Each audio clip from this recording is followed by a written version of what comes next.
The August sun over the Donetsk region was a white-hot hammer, pounding the broken earth until it cracked and split. The front line near Pokrovsk and Mirnorod was a scar on the landscape, a place where the world had been reduced to shades of gray, brown, and the bright, startling red of fresh wounds. In the midst of this desolation, two men lay motionless, hidden in the skeleton of a long-destroyed factory building. They were not soldiers in the traditional sense. By charging with rifles and bayonets, they were precision instruments, ghosts made of flesh and bone, waiting for a single, perfect moment.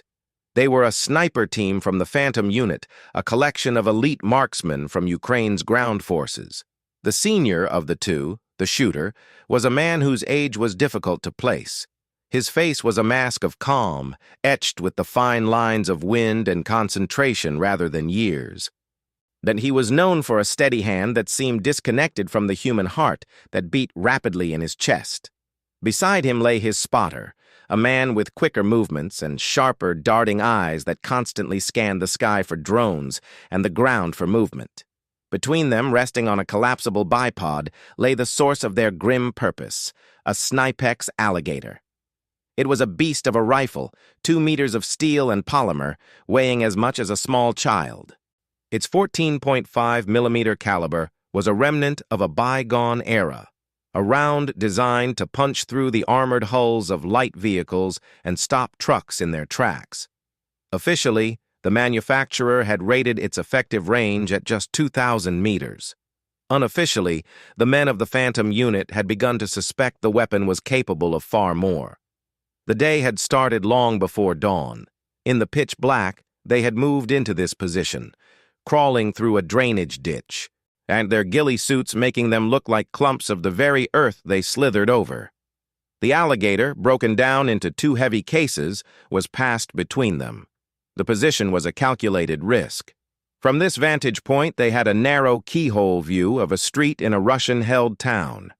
Their target wasn't a person, not yet. It was a window. Specifically, a window on the second floor of a squat, concrete administrative building that the Russian forces had commandeered as a local headquarters. Their drone reconnaissance from the previous days had established a pattern. In the late afternoons, when the heat became unbearable, 2 soldiers would enter that room, seeking respite from the sun. They would stand by the window just to the left of a rusty stovepipe that jutted from the wall, smoking cheap cigarettes and looking out over the no-man's land they believed was secure. Lying in the stifling heat of the factory, the wait was an exercise in controlled suffering. The sun baked the metal and concrete around them, turning their hide into an oven. They took turns sipping from a single water bottle, their bodies conserving moisture. They did not speak. They communicated with subtle hand signals and the slightest shifts of their eyes. The spotter kept a small periscope-like device trained on the distant building, while a small tablet screen, shielded by a cloth, displayed a live feed from a reconnaissance drone buzzing silently high overhead, invisible to the naked eye. This was their third eye, their connection to a new kind of warfare that was rewriting the rules of their ancient craft. It was the spotter who first felt the faint shift in the wind, a change in pressure that promised nothing but more of the same. He made a minute adjustment to the data on his tablet. The system they were using, which the journalists would later describe as a form of artificial intelligence, was not a thinking machine that pulled a trigger. That it was something more subtle and, in its own way, more impressive. It was a complex algorithm, a digital spotter that processed thousands of data points in real time. The drone feed provided not just visuals, but telemetry. It measured the precise distance to the target, a verified 4,000 meters, just under 2.5 miles. It calculated the air density, the humidity, the temperature gradient between the ground and the upper air, and the wind speed at the firing point. And midway down the bullet's path, and at the target itself. This digital brain then synthesized all this chaotic information into a single simple piece of data for the human brain to process. A firing solution. The shooter ignored this data for the moment. He stared through his own scope, watching the empty window. He was a man who trusted his gut, the product of thousands of rounds fired on ranges and in combat. The AI was a tool, a brilliant one, but it was the tool, not the craftsman. And he had learned his trade in a different era, but he was wise enough to embrace the future. The integration of drone and algorithm had taken the guesswork out of the impossible. It had turned a shot that was purely a matter of luck and physics into an equation. A brutally difficult equation, but an equation nonetheless. The afternoon wore on. The shadows began to lengthen, just slightly. And then, the spotter's hand, resting on the shooter's leg, gave a single firm squeeze. The shooter's focus sharpened to a laser point. Through the scope, he saw the window frame darken. A figure appeared, then another.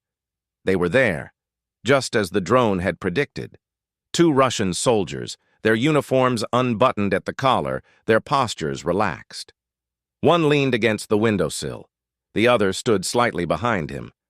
They were talking, laughing perhaps, oblivious to the fact that a 25-kilogram rifle over 4 kilometers away was now aimed directly at their position. And they were exactly where the drone feed showed them to be, to the left of the pipe. The shooter's world contracted. There was no war, no heat, no weight of the rifle, no passage of time. There was only the target, the crosshairs, and the space between. He took a deep, slow breath, letting half of it out. His trigger finger, resting lightly on the curved metal, began to apply pressure. The spotter whispered the final data, a confirmation of the wind hold. The shooter made an infinitesimal adjustment, a correction measured in angles so small they were barely conceivable. The moment of stillness was absolute. Then, the world exploded. The crack of the alligator was deafening, a thunderclap that echoed off the factory walls and sent birds scattering for miles. The massive muzzle brake at the end of the barrel diverted the explosive gases sideways, creating a violent dust storm on the ground beneath them. Now the rifle's massive recoil slammed into the shooter's shoulder, a brutal punch that would leave a bruise the size of a dinner plate. But he was already working through it, his eye returning to the scope even as the bullet, a 14.5mm B-32, Chuanjia Ran Xiaodan, was still in flight. The bullet, traveling at nearly a kilometer a second, was now subject to forces no human could control. The flight time was over 3 seconds, an eternity in the world of ballistics. The AI had predicted its path, but the real world was full of variables. The bullet arced high, climbing hundreds of feet into the air before beginning its long terminal descent toward the target. It crossed fields, roads, and trenches, a sliver of metal moving faster than the speed of sound, a harbinger of death that arrived before its own report. Through the scope, the shooter saw it. The window, 4,000 meters away, suddenly flashed. It wasn't a reflection of the sun, it was a brilliant, brief spark of light. A millisecond later, the glass dissolved, turning into a glittering cloud. The round, its energy barely diminished by the thin glass, continued its path. The spotter, watching the drone feed, saw the 2 figures inside the room crumple. They fell as one, a marionette's strings cut by the same unseen hand. The bullet, designed to pierce armor, had done its work. It had struck the first soldier, and with its remaining lethal velocity found the second. 1 shot, 2 kills, 4,000 meters. But for a long moment, the shooter and the spotter did not move. They stared at the distant broken window. There was no cheering, no triumphant fist pump. There was only a profound, bone-deep silence. They were professionals. They had done their job. The commander of their platoon, a man with the call sign Ghost of Bakhmut, would later explain to reporters that this was the result of a team, not an individual. The shooter, the spotter, the drone operator, and the men who fed the data into the AI, they were all cogs in a machine that had just performed a miracle of modern warfare. But on that factory floor, there was no team. There was just the shooter, and the crushing weight of what he had just done. He reached up and gently touched the still hot barrel of the alligator.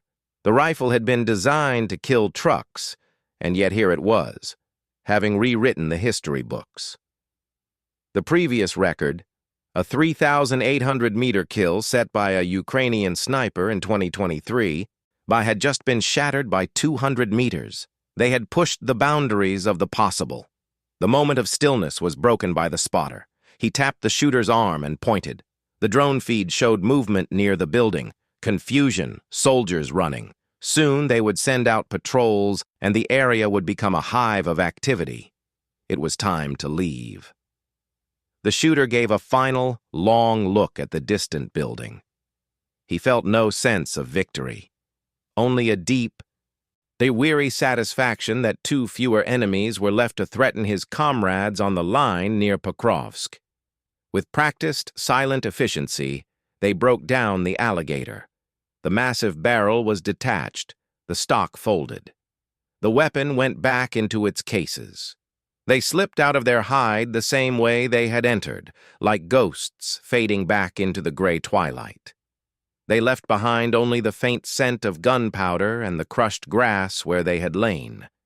And they left behind a new legend. A later, military journalist Yuri Butusov would obtain the drone footage and publish it, along with the news that would circle the globe. The world would debate the physics, question the role of the AI, and marvel at the sheer audacity of the shot. Skeptics would point out that the alligator's effective range was only 2 kilometers, that the 14.5-millimeter round was never meant for such precision, that the margin for error was measured in dozens of meters. They would say it was impossible. But the broken window and the 2 cold bodies inside the room in Donetsk told a different story. They were a testament to the fact that in the crucible of war, the impossible often becomes just another mission parameter. The shooter and his spotter disappeared back into the fabric of the conflict, one small unit among thousands, their names known only to their commanders, their faces hidden. They were the quiet professionals, the men who, with the help of a steel behemoth and a digital brain, they had reached across nearly 2.5 miles and changed the world, one bullet at a time. They had not just killed the enemy, they had delivered a message that echoed across the front lines. No distance was safe. No moment was peaceful. The ghosts were always watching.